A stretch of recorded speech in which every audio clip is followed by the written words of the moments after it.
In this video, I will discuss about the diffraction and diffraction due to single slit. Relativity theory of relativity के सभी topics में लगभग upload कर चुकी हूँ, तो वहाँ से आप पढ़ सकते हो पूरी रिलेटिविटी। अब मैं डाइफ्रैक्शन का टॉपिक स्टार्ट कर रही हूँ। यहाँ पे मैं डाइफ्रैक्शन के जो है टॉपिक्स अपलोड करना स्टार्ट करूँगी। तो ये मेरा पहला टॉपिक है। तो अगर आप चैनल पे नए हैं तो सब्सक्राइब करें, क्योंकि अगर आप यूनिवर्सिटी एग्ज़ाम के लिए प्रिपेयर कर रहे हो तो ये आपके लिए बहुत हेल्पफुल होने वाला है। तो चलिए स्टार्ट करते हैं। तो डाइफ्रैक्शन बेसिकली होता क्या है? तो diffraction is the bending of beam around the sharp corners और शार्प एजेज। ठीक है। तो diffraction is basically of two types, Fresnel diffraction and Fraunhofer diffraction. दोनों में जो बेसिक डिफरेंस होता है फ्रेजनल और फ्रोनफर डाइफ्रैक्शन में, वो क्या होता है? फ्रेजनल डाइफ्रैक्शन के अंदर जो सोर्स और स्क्रीन के जो बीच की डिस्टेंस होती है वो फाइनाइट होती है, और फ्रोनफर में ये जो डिस्टेंस है ये इनफाइनाइट डिस्टेंस होती है। ठीक है।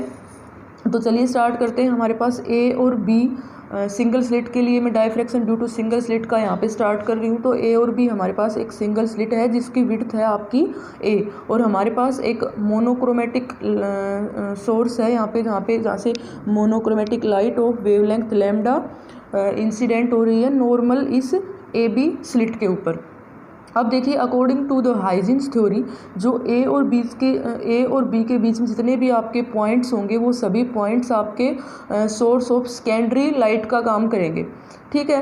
तो हमें पी पॉइंट के ऊपर आपका रिजल्टेंट इंटेंसिटी देखनी है। तो हम क्या करेंगे यहाँ पे, अब यहाँ पे आप क्या देख सकते हो, ए और बी जो आपके एक्सट्रीम पॉइंट्स हैं स्लिट के, वहाँ से जो आपकी लाइट वेव जा रही है उन दोनों के बीच में अगर आप पाथ डिफरेंस देखोगे तो आप क्या करो, ए से और ये एक परपेंडिकुलर ड्रा कर दो। तो ये परपेंडिकुलर ड्रा करोगे तो आप क्या देख रहे हो, इस परपेंडिकुलर के आगे जो ये लाइट बीम है ये इक्वल पाथ ट्रेवल कर रही है। तो पाथ डिफरेंस कितना हुआ दोनों के बीच में? B E. और इस बी ई को आप कैसे फाइंड आउट कर सकते हो? ट्राइंगल ए बी ई के अंदर आप साइन थीटा फाइंड आउट करो, तो वहाँ से आपके पास डेल्टा क्या आएगा? ए इंटू साइन थीटा। अब आपको पता है फेज डिफरेंस जो होता है वो क्या होता है? 2 pi by lambda into path difference. तो यहाँ से आपका 2 अल्फ़ा जो कि फेज डिफरेंस है वो क्या आएगा? 2 pi by lambda into A sine theta, और यहाँ से आपका अल्फ़ा क्या आ जाएगा? पाई by lambda into A sine theta. इसको हमने इक्वेशन नंबर 1 पुट कर लिया। अब देखिए, मैंने बताया है अभी आपको कि ए और बीच के अंदर जो आप ए और बी जो एक्सट्रीम पॉइंट है स्लिट के, तो ए और बी के बीच में आपके इनफाइनाइट नंबर ऑफ पॉइंट्स होंगे जो कि सेकेंडरी वेवलेट्स इमिट कर रहे हैं। तो हमें रिजल्टेंट इंटेंसिटी देखनी है पी पॉइंट के ऊपर। तो यहाँ पे हम क्या देखेंगे कि जो आपके ये वाइब्रेशंस हैं ए और बी के बीच में, जो एन वाइब्रेशंस हैं, ये इनका सभी का जो एम्पलीट्यूड है वो तो सेम रहेगा स्मॉल आर के इक्वल, बट इनका जो फेज डिफरेंस वो वेरी करेगा 0 से 2 अल्फ़ा। और किन्हीं भी दो कंजिक्यूटिव पार्ट्स के बीच में जो फेज डिफरेंस होगा वो होगा आपका डेल्टा, और ये डेल्टा आपका क्या होगा? 2 अल्फ़ा बाई एन, क्योंकि 2 अल्फ़ा हमने फेज डिफरेंस निकाला है दो एक्सट्रीम पॉइंट्स के अंदर, ए और बी के। ठीक है। अब यहाँ पे हम ए और बी के बीच में N number of vibrations, N number of points assume कर रहे हैं जहाँ से आपके जो है वेव्स जा रही हैं। तो आपका जो किन्हीं भी दो कॉन्जिक्यूटिव पार्ट्स के बीच में जो फेज डिफरेंस होगा वो क्या होगा? 2 अल्फ़ा अपॉन एन। तो यहाँ से 2 अल्फ़ा की वैल्यू हम फाइंड आउट कर चुके हैं इक्वेशन 1 से। तो यहाँ पे 1 by N 2 pi by lambda into A sine theta. तो ये आपका आ गया डेल्टा फेज डिफरेंस किन्हीं भी दो कॉन्जिक्यूटिव पार्ट्स के बीच में। अब हम क्या अज्यूम कर लेते हैं कि हमारे पास जो ये वेव वाइब्रेशंस हैं इनका जो एम्पलीट्यूड है वो स्मॉल आर के इक्वल है। तो हम पी के ऊपर टोटल डिस्प्लेसमेंट देखेंगे, रिजल्टेंट डिस्प्लेसमेंट देखेंगे। तो उसके लिए हमने ले लिया y1 आपका क्या है? r1 sign omega T, y2 है r sign omega T plus delta again बता रही हूँ किन्हीं भी दो कॉन्जिक्यूटिव पार्ट्स के बीच में फेज डिफरेंस है। ऐसे ही जो yn है वो क्या होगा? r sign omega T plus n-1 lambda. अब हमें p के ऊपर रिजल्टेंट डिस्प्लेसमेंट देखना है, तो हम क्या करेंगे? सभी को ऐड कर देंगे। तो y हमारा क्या होगा? y1 plus y2 and this. तो हमने वैल्यू पुट कर दी। y1 क्या था आपका? r साइन ओमेगा टी, क्योंकि r सभी में कॉमन है तो r हमने कॉमन ले लिया, और आपका क्या बच गया? y sign omega T plus delta and this. तो देखो इस इक्वेशन का सॉल्यूशन हम कैसे करेंगे, हम इस इक्वेशन को, इस y इक्वेशन को क्या लिख सकते हैं, एफ टी का इमेजिनरी पार्ट। ये जो हमने एफ टी इक्वेशन ली है आर ई की power iota omega T plus E की power iota omega T plus delta, इसका इमेजिनरी पार्ट हम इसको लिख सकते हैं। देखिए जो एफ टी का जो ये फर्स्ट टर्म है आर ई की power iota omega T, E की पावर आयोटा ओमेगा टी को हम क्या लिख सकते हैं, कोस ओमेगा टी प्लस आई साइन ओमेगा टी। तो फर्स्ट पार्ट का जो इमेजिनरी पार्ट होगा वो क्या होगा, आर साइन ओमेगा टी। तो इसका भी फर्स्ट क्या है, R sine omega T. Similarly यहाँ पे हम क्या कह सकते हैं कि ये जो इक्वेशन है ये इस एफ टी जो इक्वेशन है इसका इमेजिनरी पार्ट है। तो हम आगे चल के क्या करेंगे, इसका जो सॉल्यूशन आएगा उसका इमेजिनरी पार्ट जो होगा वही इस इक्वेशन का सॉल्यूशन होगा। तो हम यहाँ देख रहे हैं कि ई की पावर आयोटा ओमेगा टी सभी में कॉमन है, तो इसको हमने कॉमन ले लिया। तो अंदर आपका क्या बचा, 1 प्लस ई की पावर आयोटा डेल्टा, ऐसे ही लास्ट टर्म क्या होगी, ई की power iota n minus 1 delta. अब हमने क्या किया, ई की पावर आयोटा डेल्टा को हमने ए पुट कर लिया। तो एफ टी आपका क्या होगा, आर ई की power iota omega T 1 plus ये क्या है आपका ए, ये क्या हो जाएगा ए स्क्वायर। इसी तरीके से ये क्या होगा, ए की पावर n माइनस 1। तो देखिए यहाँ पे तो हमने क्या किया, ये जो आपकी टर्म है इसको s पुट कर दिया। तो ये s आपका क्या हो गया, 1 प्लस ए स्क्वायर प्लस ए की पावर n माइनस 1, इसको a से मल्टीप्लाई कर दिया। तो ए एस किसके इक्वल होगा, ये a के इक्वल होगा ए स्क्वायर के। यहाँ पे a की पावर n माइनस 1 है तो ये किसके इक्वल हो जाएगा, a की पावर n के, क्योंकि हमने a मल्टीप्लाई किया है। अब a s में से इसको सब्ट्रैक्ट कर देंगे तो a s माइनस s, तो आपका जो ए एस माइनस एस है वो किसके इक्वल आएगा, बाकी सभी टर्म्स आपकी कैंसिल हो जाएंगी, सिर्फ ए की पावर n माइनस 1 आपका बचेगा। तो यहाँ से आप s कॉमन ले लो, s क्या होगा, a माइनस 1। तो यहाँ से आपका क्या होगा, ए की पावर n माइनस 1 और s की वैल्यू क्या आ जाएगी आपकी, ए की power n minus 1 upon a minus 1। तो ये वैल्यू आप उठा के एफ टी के अंदर पुट कर दो, क्योंकि एफ टी के अंदर आपने जहाँ पे s अजूम किया था s की वैल्यू हमने वहाँ पे पुट कर देंगे। तो एफ टी आपका क्या होगा, आर ई की power iota omega T A की power n minus 1 upon a minus 1। अब a को हमने क्या अजूम किया था, a को ई की पावर आयोटा डेल्टा, तो a की वैल्यू भी वापस से पुट कर देते हैं। तो एफ टी आपका क्या होगा, आर ई की power iota omega T E की power iota delta n minus 1 upon E की पावर आयोटा डेल्टा माइनस 1। अब हमें इस टर्म को साइन के अंदर लिखना है, तो क्या करेंगे, ई की power iota delta n minus 1, यहाँ से हम ई की power iota delta n by 2 common ले लेंगे। तो यहाँ पे अगर ऐसा करेंगे तो यहाँ पे तो ई की power iota delta n by 2 हो जाएगा, माइनस यहाँ पे क्या लिख सकते हैं, ई की power iota minus iota delta n by 2। चाहे आप मल्टीप्लाई करके देख लो, सेम ऊपर वाली यही टर्म आ जाएगी। सिमिलरली हम यहाँ पे करेंगे, तो यहाँ पे ई की power iota delta by 2 common ले लेंगे, तो अंदर आपका ये हो जाएगा। अब देखो हम यहाँ पे भी और यहाँ ऊपर नीचे दोनों 2 आयोटा से डिवाइड कर देंगे। तो 2 आयोटा से जब डिवाइड करेंगे तो ऊपर भी साइन का फॉर्मूला हो जाएगा और नीचे भी साइन का फॉर्मूला हो जाएगा। तो यहाँ पे क्या होगा, आर ई की power iota omega T E की power iota delta n by 2, यहाँ पे क्या होगा, साइन n डेल्टा बाई 2 और ई की power iota delta by 2 into sign delta by 2।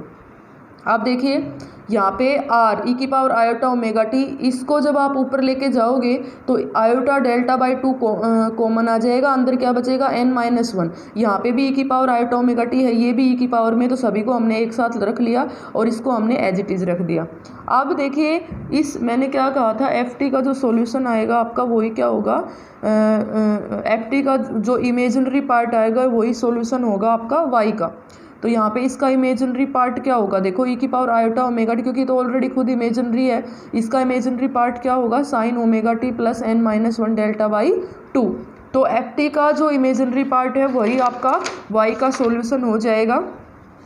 तो फाइनली जो y का सॉल्यूशन होगा आपका वो क्या होगा, y equal to R sine n delta by 2 sine delta by 2 into sine omega T plus n minus 1 delta by 2। तो यहाँ से आप क्या देख रहे हो, ये इसका क्या आ गया, एम्पलीट्यूड पार्ट आ गया और ये इसका फेज पार्ट आ गया। तो इट मीन्स रिजल्टेंट एम्पलीट्यूड जो आपका आया है वो क्या आ गया, ये आपका रिजल्टेंट एम्पलीट्यूड आ गया, a is equal to R sine n delta by 2 upon sine delta by 2। अब स्टार्टिंग में हमने क्या देखा था, डेल्टा की वैल्यू क्या आई थी, 2 अल्फा बाई n। तो डेल्टा की वैल्यू 2 अल्फा बाई n जब आप पुट करोगे यहाँ पे भी 2 अल्फा बाई एन, यहाँ पे भी 2 अल्फा बाई एन, तो कुछ टर्म्स आपकी कैंसिल होंगी, आपका क्या बचेगा R sine alpha upon R sine alpha by N. अब देखिए साइन अल्फा बाई एन, देखो एन यहाँ पे बहुत ही लार्ज है तो अल्फा बाई एन आपका क्या होगा स्मॉल हो जाएगा, और स्मॉल एंगल के लिए जो साइन थीटा है वो किसके इक्वल हो जाता है थीटा के, तो स्मॉल एंगल के लिए ये किसके इक्वल होगा अल्फा बाई एन, एन है ये ऊपर चला जाएगा तो ऊपर आपका क्या होगा N R sine alpha by alpha, इसको हमने ए नोट लिख लिया, A naught sine alpha by alpha. तो ये आपका क्या आ गया रिजल्टेंट एम्पलीट्यूड आ गया ड्यू टू सिंगल स्लिट। तो एम्पलीट्यूड अगर आ गया तो इंटेंसिटी हम फाइंड आउट कर सकते हैं। इंटेंसिटी क्या होती है एम्पलीट्यूड का स्क्वायर, तो इंटेंसिटी आपकी क्या होगी A square is equal to A naught square sine square alpha upon alpha square. तो ये आपकी फाइनल इंटेंसिटी आ गई एट पॉइंट पी। अब आपको पता है यहाँ से आप क्या देख रहे हो कि इंटेंसिटी किस पे डिपेंड कर रही है, अल्फा के ऊपर डिपेंड कर रही है, और अल्फा है वो किसका फंक्शन है थीटा का, इसका मतलब इंटेंसिटी आपकी थीटा पे भी डिपेंड कर रही है। अब हम ये देखेंगे कि जो आपकी स्क्रीन है वहाँ पे मैक्सिमा कहाँ होगा और मिनिमा कहाँ होगा, और उसकी इंटेंसिटी कितनी होगी, उसकी पोजीशन क्या होगी मैक्सिमा मिनिमा की। तो इसके लिए क्या होगा आपका सेंट्रल जो मैक्सिमा है उसके, अब सेंट्रल मैक्सिमा के लिए आप क्या देख रहे हो कि अल्फा है उसकी वैल्यू क्या आ रही है 0 आ रही है सेंट्रल मैक्सिमा के लिए।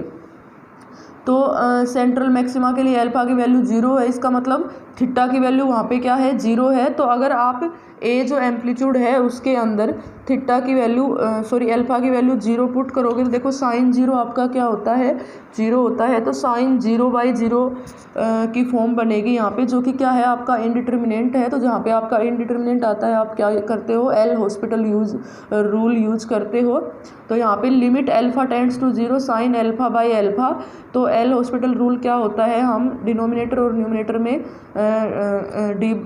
इसको डिफरेंशिएट कर देते हैं। तो इसको डिफरेंशिएट करेंगे अल्फा के रिस्पेक्ट में, तो लिमिट अल्फा टेंड्स टू 0, ऊपर आपका डिफरेंशिएशन क्या होगा कोस अल्फा, नीचे अल्फा का डिफरेंशिएशन 1 होगा। तो जब आप कोस अल्फा की वैल्यू 0 पुट करोगे तो कोस 0 क्या होता है 1।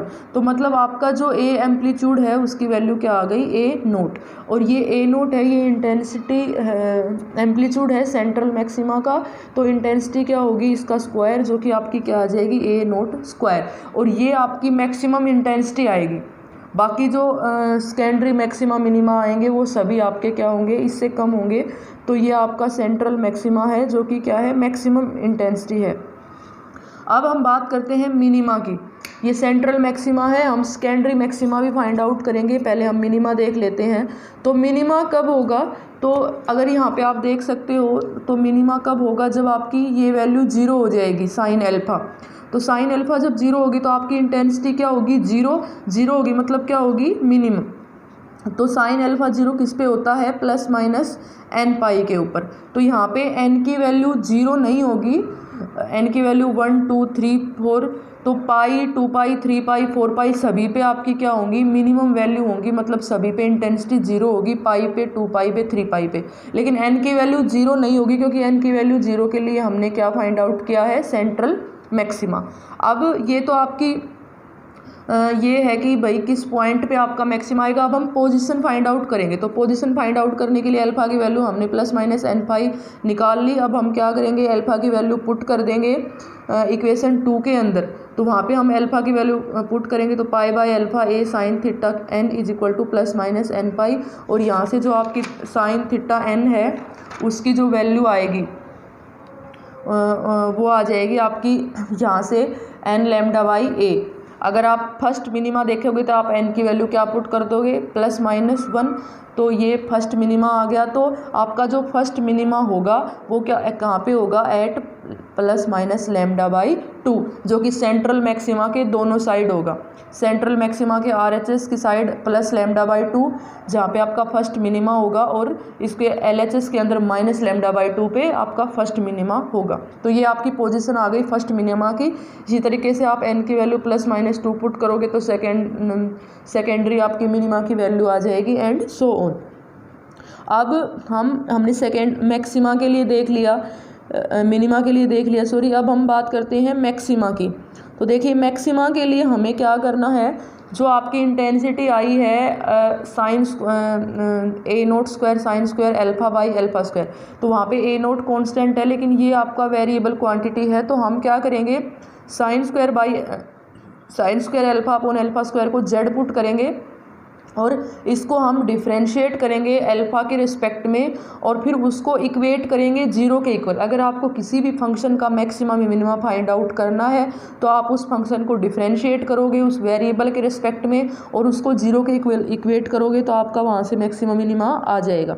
तो यहाँ पे भी हम सेम करेंगे, तो इसको हम अल्फ़ा के रिस्पेक्ट में डिफ्रेंशिएट करेंगे तो आपके पास ये टर्म आएगी, u बाय v मेथड से हम इसको डिफ्रेंशिएट करेंगे। डिफ्रेंशिएट करने के बाद 2 अल्फा स्क्वायर अपॉन अल्फा की पावर 4 इंटू साइन अल्फा को हमने कॉमन ले लिया।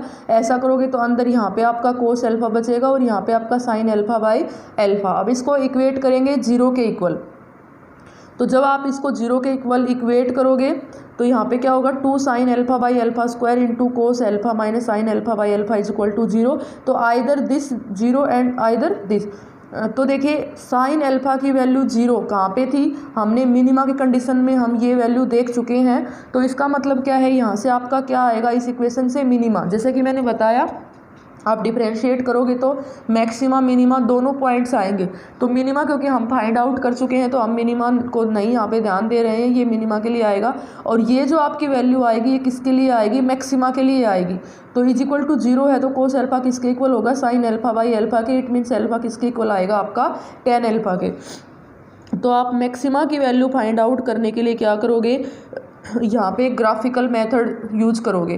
तो यहाँ पे देखो एक दो इक्वेशन आ रही है, एक तो y is equal to alpha और एक y is equal to ten alpha. तो आप अल्फ़ा और टेन अल्फ़ा दोनों का यहाँ पे ग्राफ ड्रा करोगे तो स्ट्रेट लाइन हो गई है, तो y is equal to alpha के लिए हो गई और ये आपका टेन अल्फ़ा के लिए इस टाइप से आपका कर्व आता है, आपको पता होगा। तो ये आपका अब जहाँ पे ये इंटरसेक्ट कर रहे हैं वो आपके मैक्सिमा के पॉइंट आएंगे। तो देखो ये जो आपके कर्व हैं दोनों ये यहाँ पे इंटरसेक्ट कर रहे हैं, तो आप क्या देख रहे हो 3π/2 एंड आगे जैसे आप चलते जाओगे तो 5π/2 7π/2 वहाँ पे आपको क्या मिलेगा, मैक्सिमा मिलेगा। जैसा कि आप देख भी सकते हो पाई के ऊपर आपका की वैल्यू क्या है, जीरो है। तो मैंने जैसे बताया था पाई 2π 3π सभी पे आपका क्या होगा, मिनिमा होगा। और यहाँ पे क्या देख रहे हो आप 3π/2 के ऊपर आपको क्या मिल रहा है, मैक्सिमा मिल रहा है यहाँ पे, ठीक है। यहाँ पे भी आप आगे भी जाओगे तो यहाँ पे भी देखोगे कि 3π/2 पे आपको फिर से इस टाइप से मैक्सिमा मिलेगा। तो आपको क्या दिख रहा है यहाँ से कि जो position of secondary and other maxima की क्या आ रहा है, alpha is equal to zero and alpha is equal to 2n+1/2π। ये जीरो है, ये किसके कोरिस्पोंडिंग है, सेंट्रल के, जो हम पहले भी पढ़ चुके हैं। और ये आपके किसके कोरिस्पोंडिंग है, corresponding to secondary and other maxima. अब यहाँ पे n की वैल्यू जीरो नहीं होगी, जीरो के अलावा सभी वैल्यूज होंगी। क्योंकि जीरो क्यों नहीं होगी, क्योंकि जीरो हम कोरिस्पोंडिंग टू सेंट्रल मैक्सिमा पढ़ चुके हैं। तो n की वैल्यू जब आप यहाँ पे 1 पुट करोगे तो आपके पास क्या आएगा 3π/2, 2 पुट करोगे तो 5π/2, मतलब 3π/2 किसके कोरिस्पोंडिंग आएगा, आपका सेकेंडरी मैक्सिमा के कोरिस्पोंडिंग आएगा, ये थर्ड मैक्सिमा के कोरिस्पोंडिंग आएगा। तो आप intensity due to central maxima find out कर चुके हो, सेकेंडरी के लिए हम फाइंड आउट करेंगे। तो ये तो सभी पॉइंट्स आ गए। अब हम पोजीशन निकालेंगे, तो पोजीशन के लिए क्या करेंगे, अल्फा की वैल्यू पुट कर देंगे इक्वेशन 2 के अंदर। तो जब आप ये अल्फा की वैल्यू पुट करोगे तो आपके पास ये पोजीशन आ जाएगी किसकी, सेकेंडरी और अदर मैक्सिमा की। अब इंटेंसिटी फाइंड आउट करने के लिए I is equal to I naught square sine square alpha by alpha square हमारी इंटेंसिटी आई थी। तो यहाँ पे हम अल्फा की वैल्यू क्या पुट करेंगे 3π/2, क्योंकि सेकेंडरी मैक्सिमा कहाँ पे आया है अपना 3π/2 पे। तो 3π/2 जब आप पुट करोगे तो आपके पास इंटेंसिटी क्या आएगी 1/22 आई नोट स्क्वायर। जो आपका सेंट्रल मैक्सिमा था वहाँ पे इंटेंसिटी कितनी आई थी, आई नोट स्क्वायर आई थी। यहाँ पे कितनी आई है 1/22 आई नोट स्क्वायर। और इसी तरीके से जब आप थर्ड मैक्सिमा के लिए निकालोगे तो वहाँ पे इंटेंसिटी आपकी आई नोट स्क्वायर अपॉन 61 आएगी एंड सो ऑन। तो जब आप रेशियो निकालोगे आई नोट सेंट्रल का, सेकेंडरी का, थर्ड का, तो वो इस टाइप से आएगा आपका। तो आप क्या देख रहे हो, आपकी जो इंटेंसिटी है वो आपकी क्या होती जा रही है, डिक्रीज होती जा रही है। तो ये आपका ग्राफ आएगा, देखो जैसा कि हमने डिस्कस किया है, सेंटर के ऊपर आपका मैक्सिमा आएगा, मैक्सिमम इंटेंसिटी आएगी आई नोट एंड लैम्डा बाई ए के ऊपर आपकी पाई के ऊपर वैल्यू 0 है, 3λ/2a मतलब 3π/2 पे फिर से मैक्सिमा है। तो ये आपका ग्राफिकल है। तो आप यहाँ से अगर आपको ये मेरी वीडियो अच्छी लगी हो तो प्लीज़ इसको लाइक करें, शेयर करें और सब्सक्राइब करें। Thank you.